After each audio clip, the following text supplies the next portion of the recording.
জানো তো, আমি না অনেক ভালো ছিলাম, সবার প্রতি খুব কেয়ারফুল ছিলাম, একদম সহজ সরল, মনের মধ্যে কোনো কিছুই রাখতাম না, কোনো ক্রিটিক্যাল কিছু, কোনো খারাপ কিছু। কিন্তু তারপরেও আমার জীবনে না খালি সমস্যা দিয়ে ভর্তি ছিল।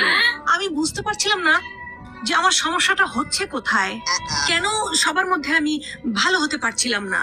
তারপরে আমি রাগ টাগ করে, মন টন খারাপ করে, আমি না আর মনে করো ভালো থাকলাম না। আমি খারাপ হয়ে গেলাম, শুধু নিজের জন্য ভাবি, নিজের জন্য চিন্তা করি, সবার কেয়ার করা, অত কাহিনী করা বাদ দিয়ে দিলাম। বলেন কি? আর সবচেয়ে মজার ব্যাপারটা তখনই ঘটেছে, আর সেটা হচ্ছে